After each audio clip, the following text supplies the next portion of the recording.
Peace of the Lord be with you. Welcome, friends, and thank you for joining us today as we celebrate the mission to remember the fallen, to honor those that serve and their families, and teach the next generation the value of freedom. We ask that you start the event. You all please join me in a moment of silence to remember the fallen, the prisoners of war, and those missing in action, and honor those who have served and are serving this great nation's armed services. So let's take a moment of silence to reflect on that.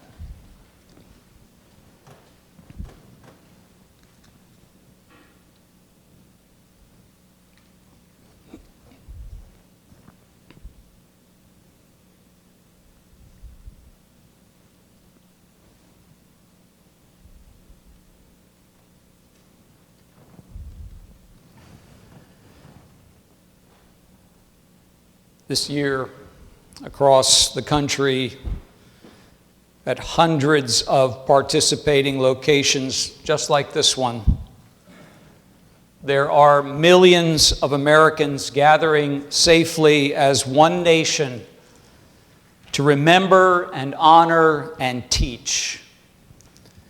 We are all proud to be Americans that live in a free society made up of many people from many walks of life. The freedoms we enjoy today have not come without a price. Lying here before us and in cemeteries throughout this nation are men and women who gave their lives so that we can live in freedom and without fear. We can worship as we see fit. We can raise our children to believe as we do. We are free to vote for the leaders of our choosing, and we have the right to succeed, and we have the right to fail at whatever endeavor we wish to pursue. The United States of America was founded on the ideals of freedom, justice, and equality. Our nation stands as a shining beacon of liberty and freedom to the world, a shining city on a hill that will not be hidden. We thank those who gave their lives to keep us free, and we shall not forget you. We shall remember. Today, more than ever, we reflect on our nation's veterans and active duty service members who have had and continue to fight to protect the innocent and oppressed. This nation has always been the first to stand up for the freedom of people from around the world. Many of you here today have answered that call and served your country well. For this, we say thank you, and we are honored to know you. There are many men and women serving today in all branches of the military, here at home and in places far away that most of us have never heard of. These men and women are part of the best trained, best equipped force in the world. We honor them and their families for their sacrifices they make each day to keep our country safe from terrorism, from hatred, and from injustice. Quoting our 40th United States President Ronald Reagan, Reagan said, "Freedom is never more than one generation away from extinction. We didn't pass it to our children in the bloodstream. It must be fought for, protected, and handed on for them to do the same, or one day we will spend our sunset years telling our children and our children's children what it once was like to be in the United States, where men were free." Today we show a united front, a front of gratitude and respect across the United States of America as we remember the fallen, honor those who serve and their families, and teach the next generation the value of freedom. I'll ask our young men from Troop 79 to post the colors for us now. Would you rise?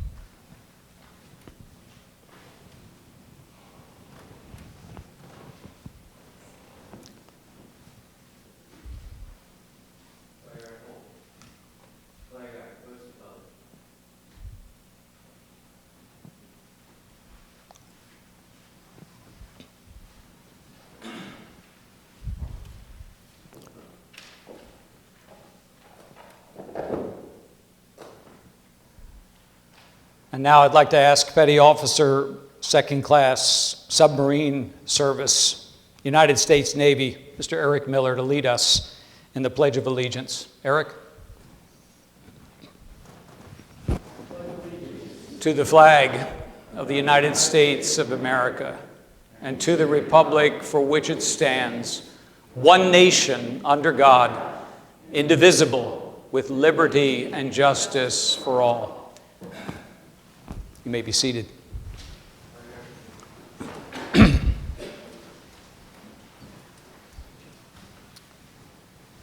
As proper, what we like to do is now read the names to be remembered. I asked John Miller, head of our trustees and cornerstone at this church, to come forward and help me in this reading of the names, the veterans in our Glen Moore Methodist Church Cemetery at this time. Thank you, Dan. Before I begin, and Dan begins with the reading of the names of those we honor today that are interred in our cemetery behind the church. You know, a lot of people look at the year. I was saying to Dawn, were we just here a month ago? It's been a whole year since we were here last. A lot of people think in terms of the year of anniversaries, family events. I'm cursed, as a former history teacher, of seeing the events unroll related to American history. So you may see an anniversary. I do remember my own. But you may see an anniversary. I see an historical event.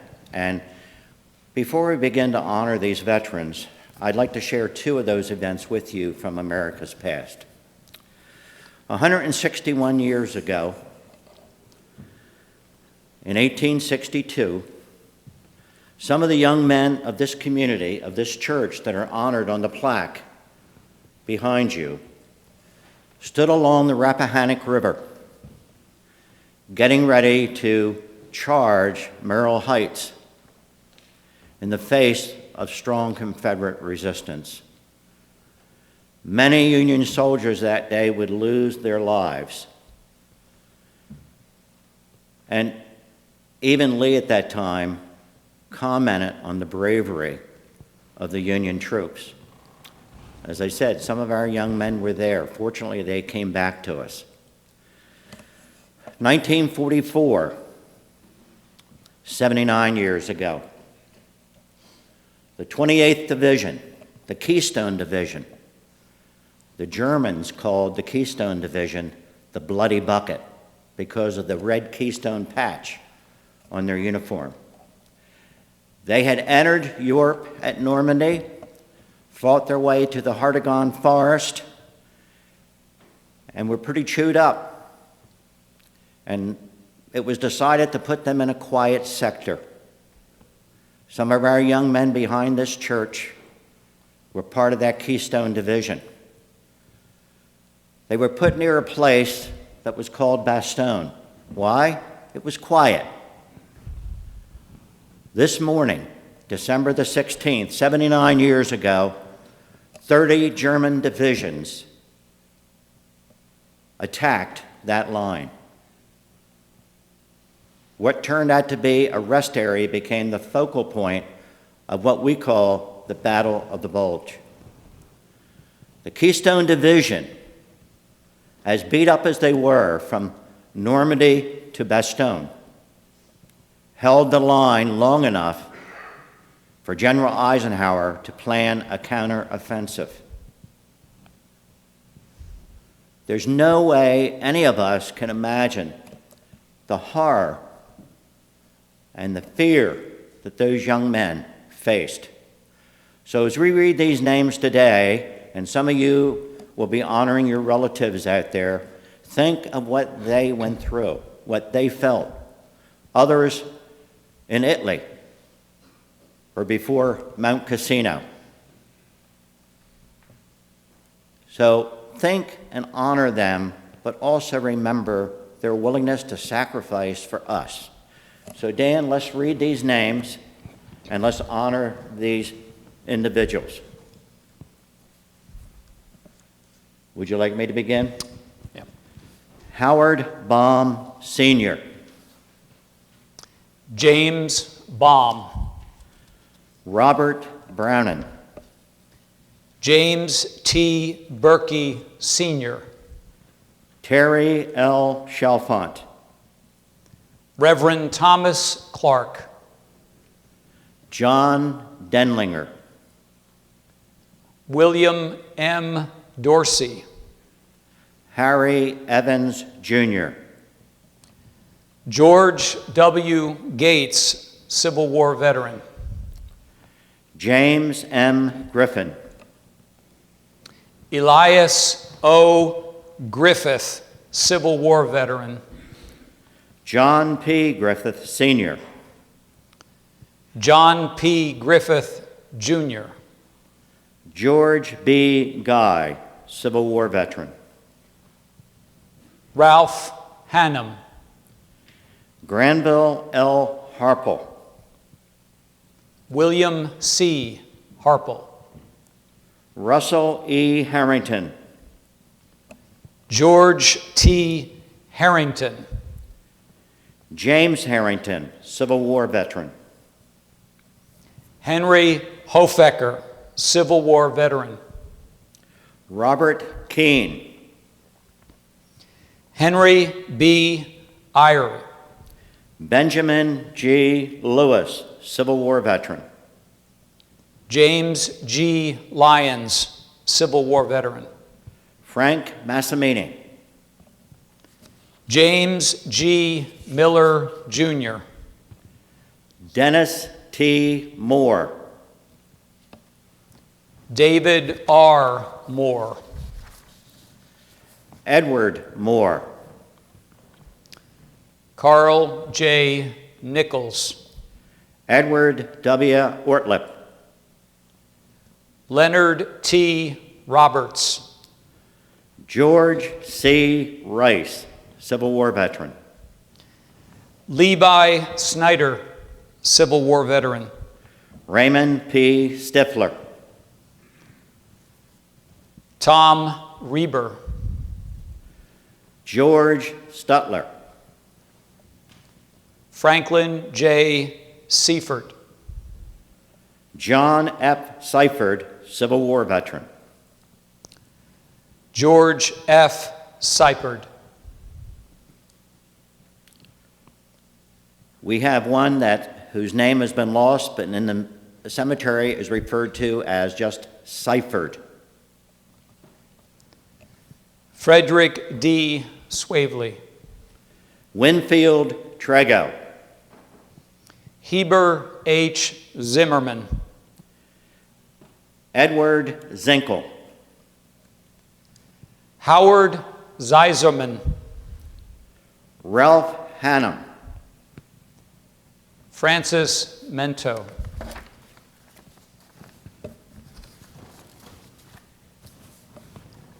We move to a time now where we retreat to the cemetery, the ceremonial wreath laying. I would ask that if you need assistance, our scouts are here today to assist you, but I would encourage you and invite you downstairs at the direction of Bonnie and of John to grab hold of one of these beautiful wreaths, handmade from Maine, that eastern part of Maine, and go and lay a wreath on those graves that are represented today, naming that name, standing at that gravesite and saying that person's name.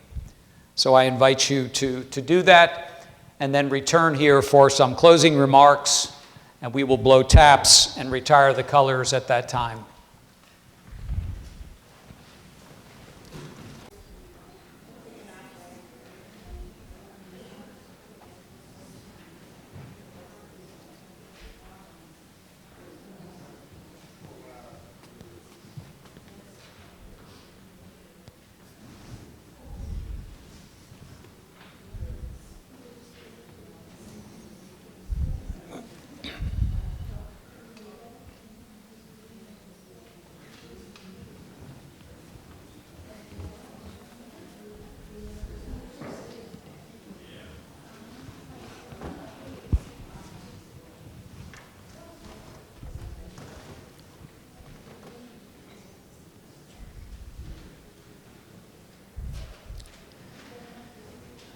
We encourage every volunteer here today who places a wreath on a veteran's grave to say that veteran's name, remember that veteran's name as you leave here today. It's just a small act that goes a long way toward keeping the memory of our veterans alive. Remember, we are not here today to decorate graves. We're here to remember not their deaths, but their lives. Each wreath is a gift of appreciation from a grateful America, a grateful nation.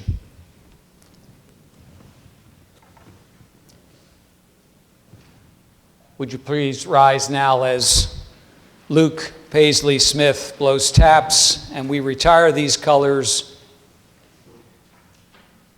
today. Thank you for coming.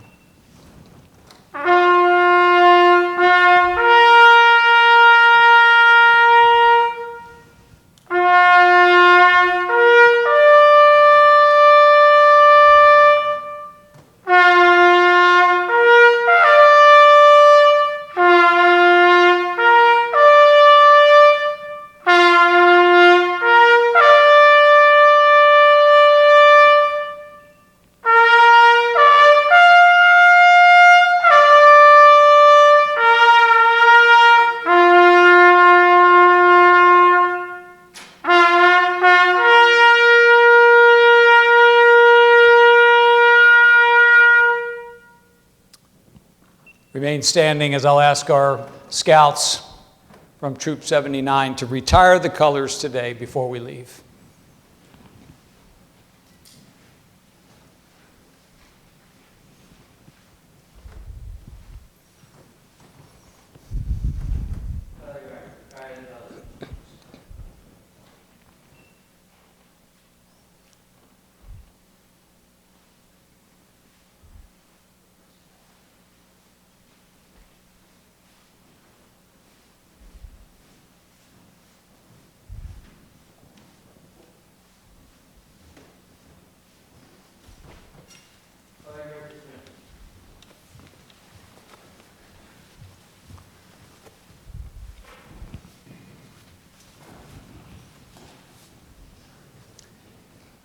As we depart this service, I'm going to carry the light of God out into the world this Advent season, in the name of the Father, and of the Son, and the Holy Spirit.